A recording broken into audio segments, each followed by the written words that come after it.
हरि ओम। जय श्री कृष्ण। राधे राधे। आइए पुरुषोत्तम मास महात्मा कथा में प्रवेश से पहले मंगलाचरण करते हैं। विघ्नेश्वराय वरदाय सुरप्रियाय लंबोदराय सकलाय जगद्धिताय नागाननाय श्रुतियज्ञ विभूषिताय गौरीसुताय गणनाथ नमो नमस्ते। अखण्डमण्डलाकारं व्याप्तं येन चराचरं तत्पदं दर्शितं येन तस्मै श्रीगुरुवे नमः। नारायणं नमस्कृत्य नरं चैव नरोत्तमं देवी सरस्वती व्यासं ततो जयमुदीरये।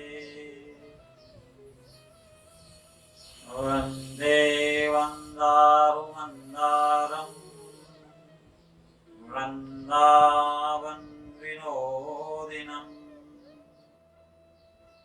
वृन्दावन कलानाथं पुरुषोत्तममद्भुतं सच्चिदानन्दरूपाय विश्वोत्पत्त्यादिहेतवे तापत्रय विनाशाय श्रीकृष्णाय वयं नमः। श्रीकृष्णाय वयं नमः। सोमेश मोहि परनुकूला करिहि कथामुदमङ्गलमूला। बोले श्री कृष्ण चंद्र भगवान की जय। पुरुषोत्तम भगवान की जय। हरि ओम। जय श्री कृष्ण। राधे राधे। पुरुषोत्तम मास महात्मा कथा में आज 28वें अध्याय का दर्शन करेंगे। यहाँ प्रभु कहते हैं कि उस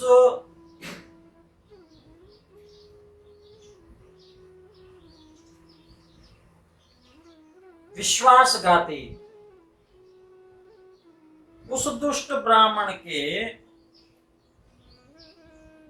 नरक के विधान को बताते हुए कहते हैं कि प्रथमतः यह प्रेत शरीर को प्राप्त करेगा, फिर वानर शरीर में जाएगा, बहुत सारी नरक यातनाएं पाएगा।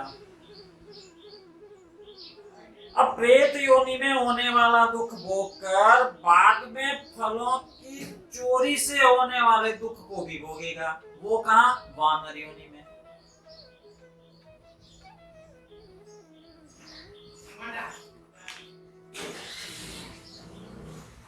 अब जब वानर योनि में आया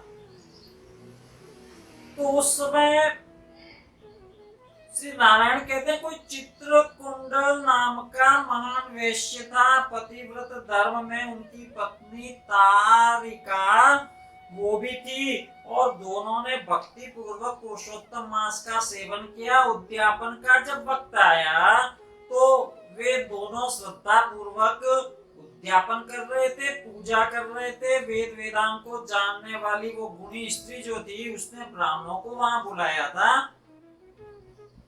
अब वहां धन और लोभ के वशीभूत होकर वह कदर्य भी आया।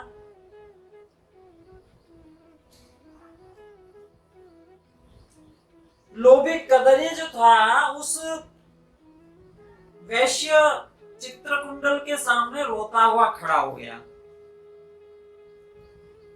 यानी वहां से भी वह कुछ प्राप्त करना चाहता था।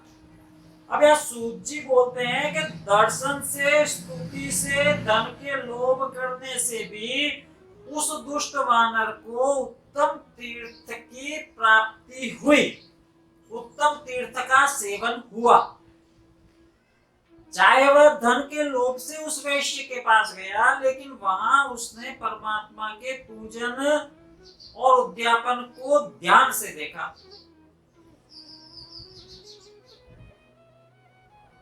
श्रद्धा से पुरुषोत्तम मास का सेवन किया जाए तो जब अनजाने में भी इस प्रकार के उत्तम फलों की प्राप्ति हो सकती है, तो फिर श्रद्धा और भक्ति से जो व्यक्ति पुरुषोत्तम मास का सेवन करता है उसके पुण्य का तो कहना ही क्या।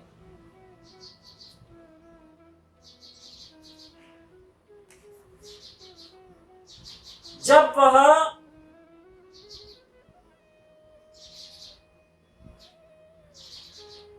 वानर के रूप में जन्म लेता है तो वहां देखिए एक कथा सुनाई है कि प्रभु मर्यादा पुरुषोत्तम श्री राम जब रावण का वध करके पुष्पक विमान से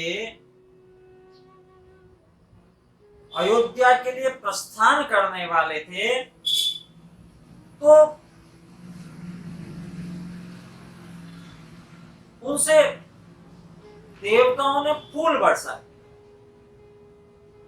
और कहा कि हे राम, बोलो तुम्हें क्या चाहिए।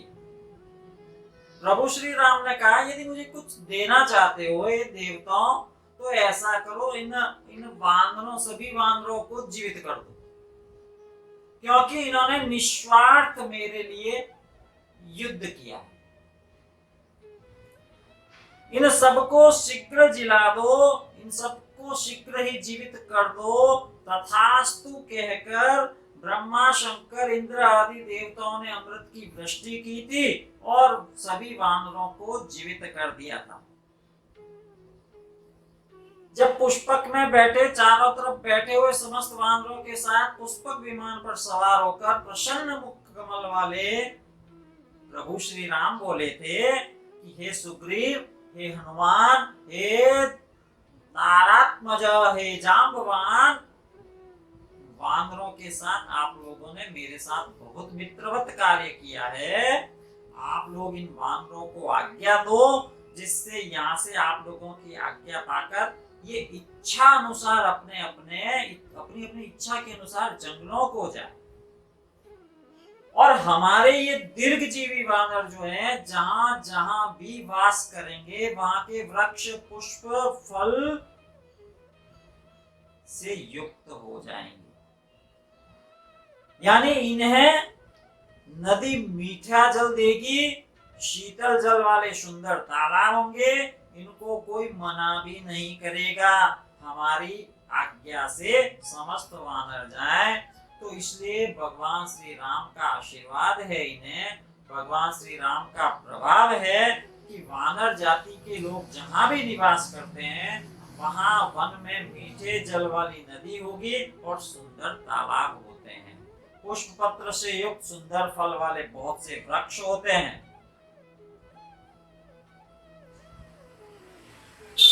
तो वह ब्राह्मण चूंकि अब प्रेत योनि के बाद अब इस वानर योनि में आया था, वह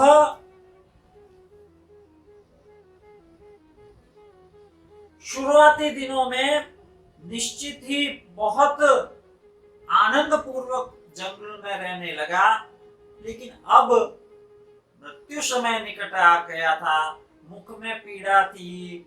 वह रात्रि काल में पुरुषोत्तम देव योग से संयोगवश पुरुषोत्तम मास आ गया और उसमें वह निराहार केवल 3 रात्रि में उसने उस नदी में स्नान किया और उसका प्रभाव देखिए कि वह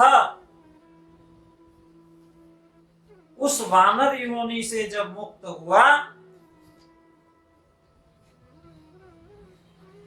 तो सुंदर शरीर को धारण करके वह महाभाग वानर अपने शरीर को देखकर आश्चर्य करने लगा और पूछने लगा था कि मुझ जैसा महापापी इस विमान के सुख को कैसे पा रहा है, जो कि अत्यंत पुण्य वालों को मिलता है। मैंने तो कभी कोई सुकृत, कोई अच्छा कार्य, कोई सद्कार्य किया ही नहीं, फिर मुझे यह क्यों प्राप्त हो रहा है? मुझे हरि के धाम को प्राप्त मैं कैसे हो रहा हूं? क्या कारण है?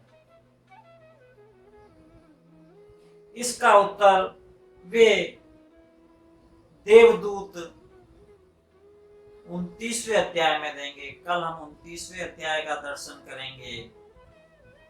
श्री कृष्ण गोविंद हरे मुरारी, हे नाथ नारायण वासुदेवा।